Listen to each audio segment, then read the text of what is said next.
Welcome to That Didn't Work.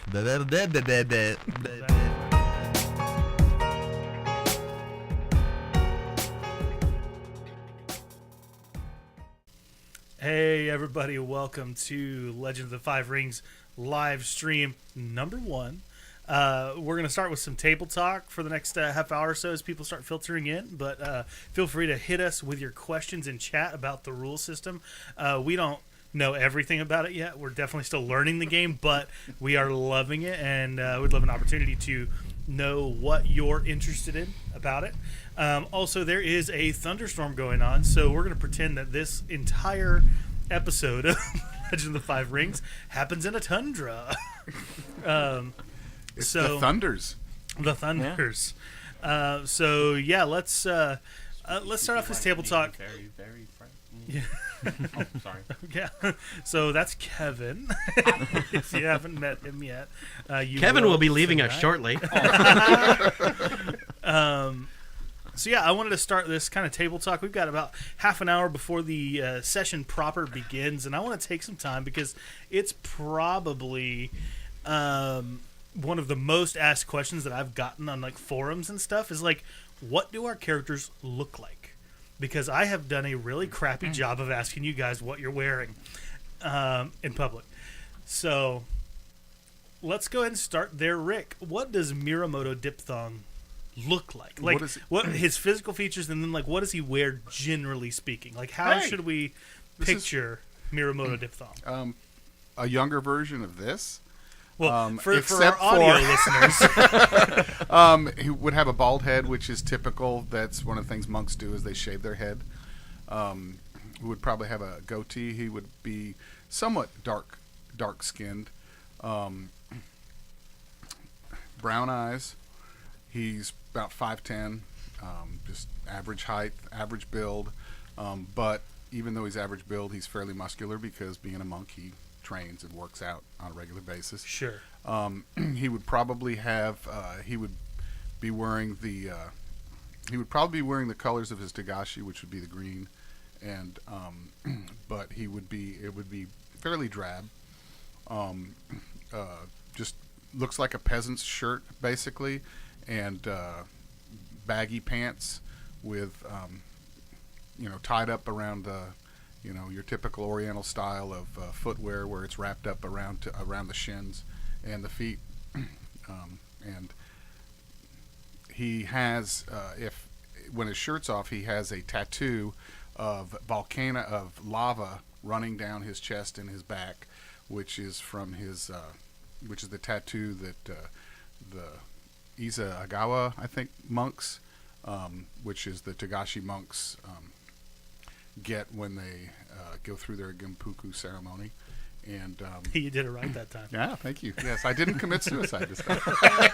That was probably my favorite moment of episode 2 when Miyamoto's explaining something to Kakita. I can't remember what he was saying, but during my seppuku, well, that didn't work. That was very short-lived, Luckily, we reincarnate, so yes. Here I am again.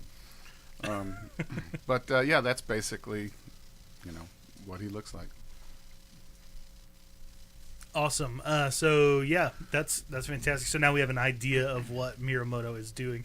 Did you go over kind of what he was wearing, generally speaking? Yeah, you like sandals and stuff. Yeah. Does he have any other outfits that we might see him in? Probably not. Do the full red carpet here. No, he's very, very plain.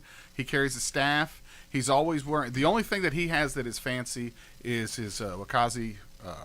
It's a jade wakazi. The wakizashi. The wakizashi. Thank you. For his seppuku ceremony. But yeah, he's carrying that. That's a heirloom from his father, and he would be carrying a katana too, even though he tends not to use it. But he's fascinated by armaments. That's one of his passions, and a lot of monks show off their tattoos. He typically covers he covers his up. He wears a full shirt. He basically looks like a peasant, other than his bald peasant, and I think people would pick up on the fact that he's a monk. Yeah, bald peasant that has a couple of things that signify him a samurai, but Yes. nothing too huge. Awesome. So let's move to Kakita. Chris, your character, Kakita Isamu. Yes. He's a duelist. He's a duelist, yes. He's Um, got a kind of a slim, athletic build overall. He's a crane, so everything is very nice and trim and proper. He's got the powder blue kimono with, I forget the exact term of it, but it's the vest with the high shoulders that they wear the kimono a lot there too, which has the large crane mon on the back, and then on the right Yeah. side is the crane mon, and the left side is the Kakita family mon. Okay. So he's got all the symbols going on. As far as basic sandals, he's got a very formal version of the samurai outfit there too, for going to court and for the official Yatsu dueling. Because you have to look your best when you're doing it. Absolutely. Ceremonial garb and Yes. all. And like a lot of crane, he does dye his hair white, though he doesn't always wear it up in the traditional top knot. He does sometimes. It's usually just loose and long. All right. Excellent. I'm excited for what Kakita can do.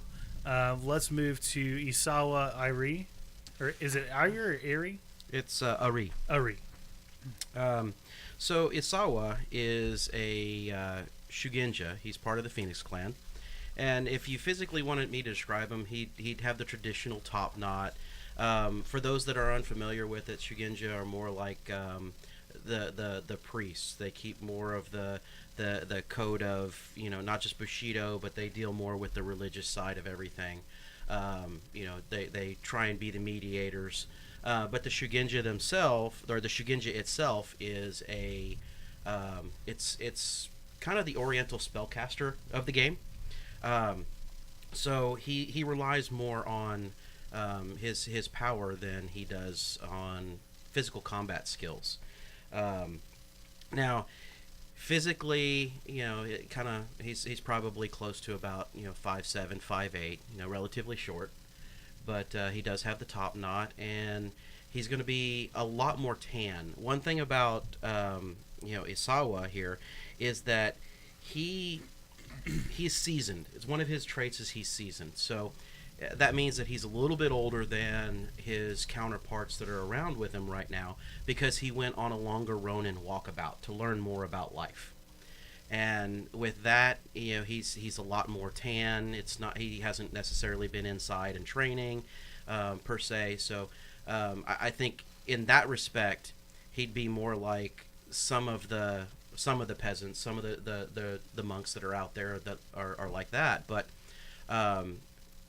normally he's going to be wearing the colors of his clan, so kind of a red and a gold, and his kimono is more of a kimono top than it is the full kimono, and it would be inlaid with the golden symbol of the phoenix. Now with that, he's because he's more of a priest, and because he does more meditation, more like the monks would in this realm. He's not wearing the traditional full kimono. He's going to have more of a kind of the silken pants that are decorated very similarly, and trimmed very similarly. Gotcha. Awesome. So, weapons-wise, things like that, he does carry the standard wakatashi. He does have a katana, although traditionally this class does not carry a katana. That's part of what he experienced as he was out in the world during his walkabout, is a little bit more on how to defend himself and how to defend those that are around him, as any good samurai should. And but if you go back to like I believe it's in our episode 1, no, it's episode 2, isn't it? Where he uses his powers in order to be able to generate weaponry. No, that's episode 1. Was that episode 1? That was Yeah, the man. It was bear. right there at Yeah. the end of it, That was wasn't the it? bear, yeah. Yep. Okay. So, Yeah. You fought a bear with a flaming katana. It was quite No, awesome. no. He used the flaming katanas to light our way. He That's- never actually fought the bear. That's with true. them. That's true. it was what it was. I was being good. Yeah. So that's Asawa. Very cool. So Kevin is going to be our newest addition. We'll get into what happens to Shosuro Junji at the top of the hour. But Kevin is going to be joining us. Kevin, you've played Call of Cthulhu with us. Yes. You and I have played a couple of other games together, and have known each other for a year, 2 years, 3 years. Not 3 years. We've I known think each other a about while. at least a year and a half. Yeah. I'm pretty sure. It's about as long as I was going to the shop. So. Yeah, sure. So tell us about the character you're going to be playing a little bit, and we'll kind of reintroduce her as we go as well. But tell us a little bit about your character. So I'm going to be playing Utaku Kateo, which I will be from the specifically in character creation, be using it from the school of the Utaku Battle Maidens. So I will be playing a female character. And their traditions are a little bit different from the rest of the clans, where the men are normally taking care of the horses, and they are the ones that are the infantry, whereas the women are riding. It's very matriarchal, and the women are riding into battle on horseback. I do get a nice special mount. They are a very strong steed. Very strong stronger horse. than goons. It's funny. They are well renowned for their horsemanship and their mounted combat ability. She is very gung ho into her family, and in fact, she is wanting to be a paragon within our household, and hopefully, maybe one day become their clan's champion. At the very least, before that, she would like to serve beneath Lady Shinjo as as a guard for her. Yeah. As she looks, she has long black hair that she normally keeps up in. I don't know the exact hairstyle, but it is somewhat of a bun. Pretty much the traditional how all the Utaku look on any time they're shown within L5R. Okay. How they keep their hair up. I have a nice kimono. My house colors signifying mostly where I'm from. Kind of traditional, nothing really standoutish. Yeah. Walk around with a katana, and I have a spear and a bow. Nice. So Nice for the bright battle armor. Yeah. Bright purple. bright purple. Very Gotta nice. stand out. That's Yeah, for very sure. You have stylish. to. For those of you who are just now joining us in the chat, in about 15 minutes or so from now, we'll start the episode proper and that kind of thing. But right now, we want to hear any questions you have for us about the system, about our characters, about what's going on. This is the third episode of Warrior's Path. So the first two are available right now. You can watch them on our YouTube. You can listen to them on any of the podcast platforms you might know, especially like iTunes and Spotify, and Podbean is where we host through. So if you're interested in hearing more about us, and in just a few minutes we'll announce a giveaway that we have coming up that'll span over the next few months as we continue to grow. With all of that being said, what do you guys like about the system so far? We've played now, well, 4 of us here have played 2 full sessions, about 5 hours or so of gameplay. And Kevin, I don't know how much you've done, but I've played a little bit with you as well. What do y'all think about the 5th edition of Legend of the Five Rings? It's a pretty fluid system. It Yeah. flows really nicely from combat to discussion. Yeah, it really does. And I think that's kind of a stark difference from the beta that they put out in the open.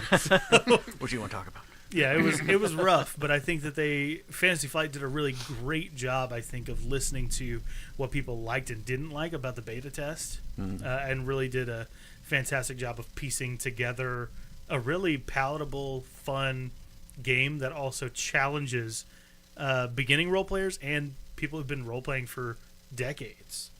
It's a really well-rounded game that has a lot to it, but not so much that you can't get into it on a ground level. Yeah, I like, as far as, more what I play is the D&D and stuff, where it's so combat centric. And one of the things I like about this game is it's very much into the role playing. Yeah. That we tend to do a lot of that. That there's a lot of there's a lot of basically interaction, not just between us, but in what's going on in the world around. There's a whole world out there where stuff is going on, and it shows. And when you read the books and things like that, it really lays it out in great depth and detail. It's very interesting. Well, I said it before, and I'll reiterate it. It's for several of us at the table. There are certain game styles that we like. There's certain game styles that we just enjoy because we're with the group that we're with. But this, if you have ever played Seventh Sea, John Wick created a specific type of system, and I think FFG and John Wick, when they got together and did this, did a very good meld of the two systems by picking a kind of stance, picking a way that you're going to approach a scene, and then combining the different skills that go along with it. And I really like what was done there, because it's a great hybrid. It really does lend itself to the narrative dice system that you get typically with FFG and Genesis and things like that. But you've got a little bit more. There's some risks and consequences that you get from like the Seventh Sea environment built into this. So with that, that's what I really seem to enjoy the most about the way that the system is set up. For sure. Kevin, what are your thoughts so far? So I haven't played the old L5R system. My initial grasp into L5R has always been the card game, both the old and the new.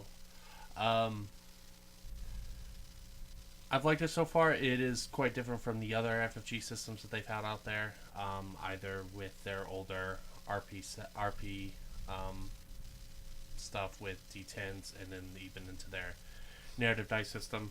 So far, I've liked how it's gone, but we did in the 2 hours I played before, it was mostly a lot of narrative and conversational stuff. That it stopped me from trying to get us in combat, but Well, and I think this system lends itself to those narrative, dramatic, conversational moments. Probably more than most other systems do. It really wants you. I think Chris and I were talking earlier with Rick, and we said it feels like a soap opera. Really, this is more of an interactive game than most other role-playing games that we dive into.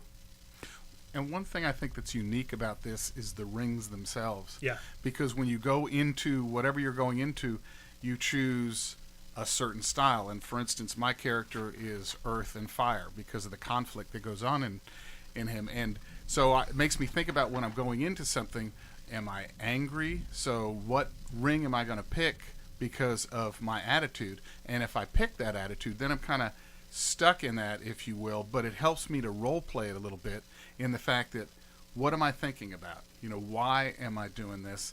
And even to the point of being unmasked, sometimes it's like, I want to be unmasked because it fits with the situation. And there's no other game that we play that channels you that way and helps you, play the game as far as I hate to say the social interactions, but the emotional, I guess would be the best way, the emotional interactions of your character and how you feel at the moment, so. I don't know. I got to disagree with you there. Okay. You got to remember who I'm playing in Star Wars. Oh yeah, well, okay. True, but you don't have rings that tell you. Well, I mean, I'm not saying this is my favorite system. I have enjoyed it. Yeah. And I will take that as I'm going to be the odd man out here at this table. I'm going to be at the odd man out of this table, but this is a very enjoyable system, I will say. I don't think I would say it's my favorite either. Did I say that? I don't it think sounded like it. I apologize. We're different. It's different. We're lauding the system quite a bit because it's very interesting and very unique. I don't know what is your favorite game right now. Exalted is my Really? favorite. Okay. So especially a lot of the social stuff is really spot on. Especially with dealing with your character you define your character's connections to other things, both ideals and people, and in order to persuade people to go against them, you have to actually tier your argument towards those and figure out how people are going to be persuaded, and not only that, but maybe even in a court setting, you're not the person you're making the argument to isn't the person you're trying to persuade.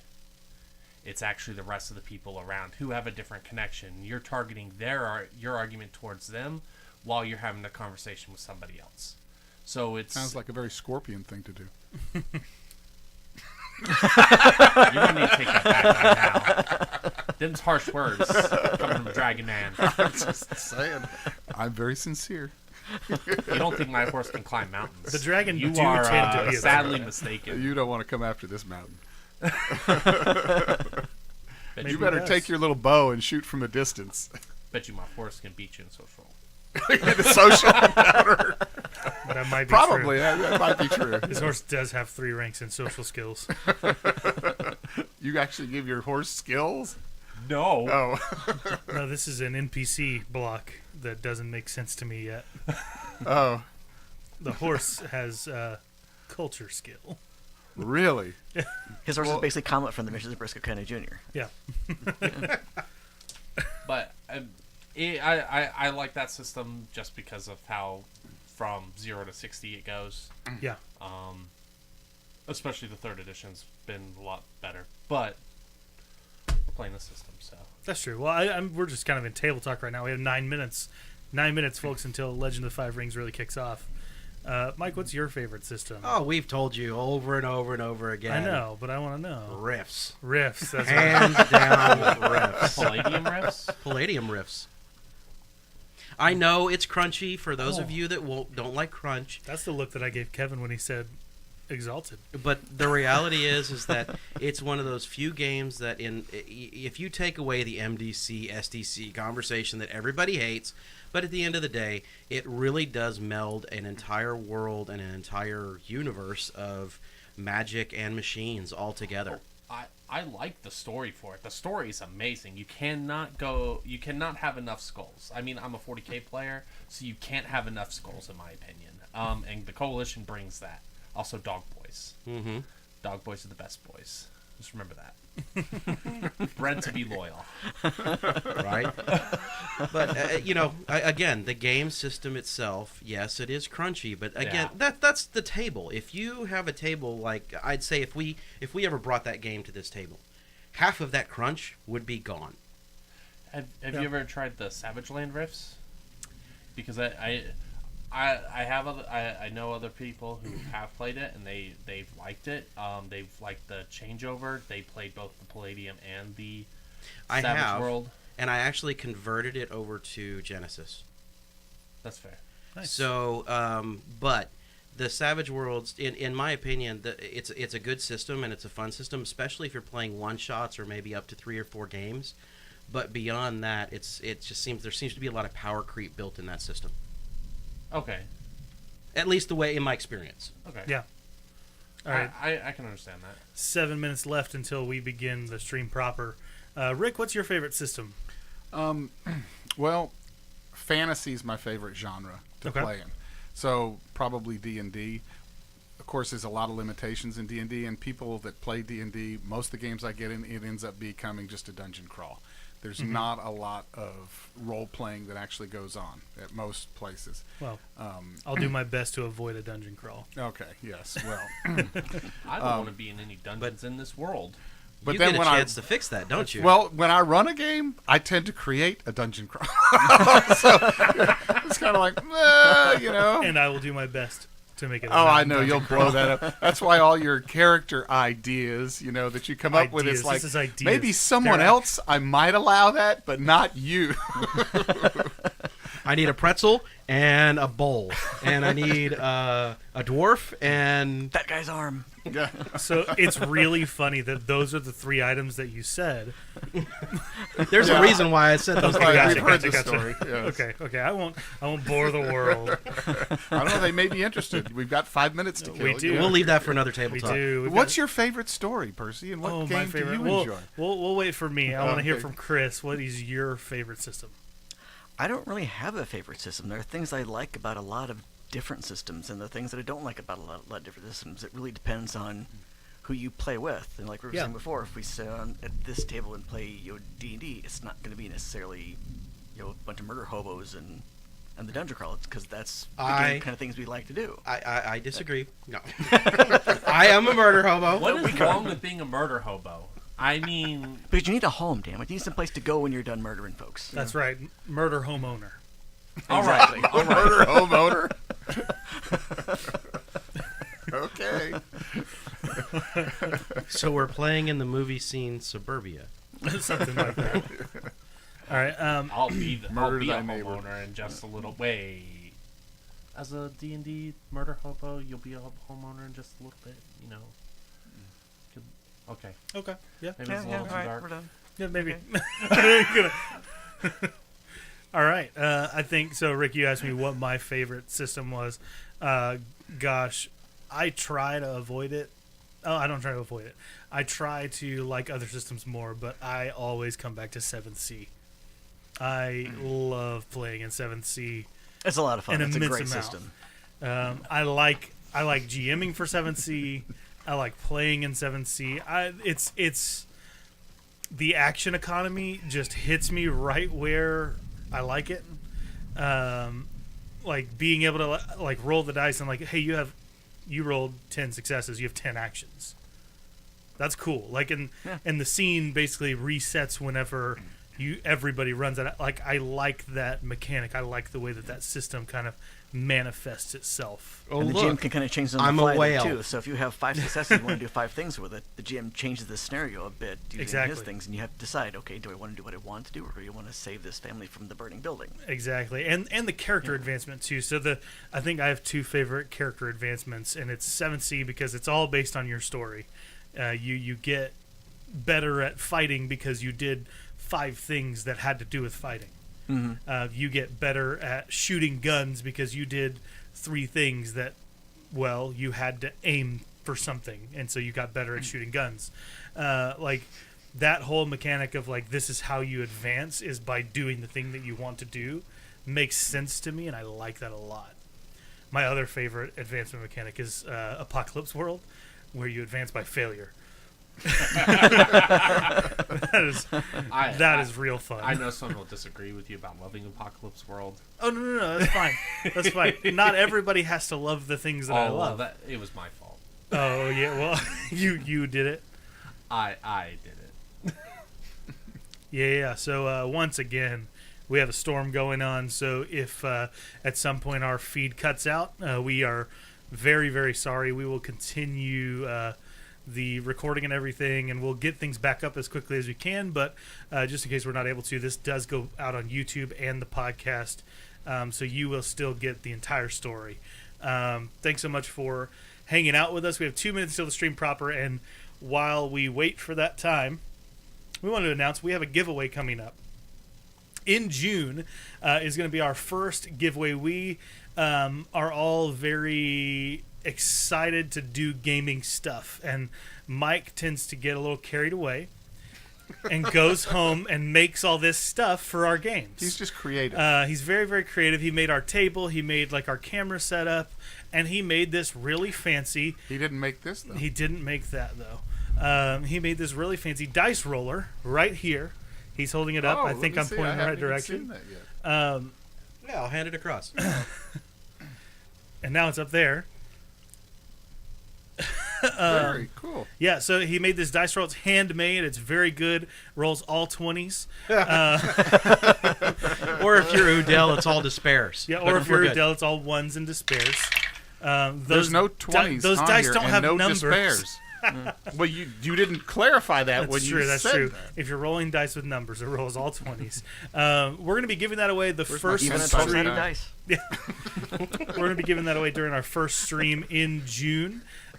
So if you're interested in owning that dice tower, the way you can enter that is by donating to us on Patreon. You will get 1 entry into that giveaway for every $1 you're donating at the time of the giveaway.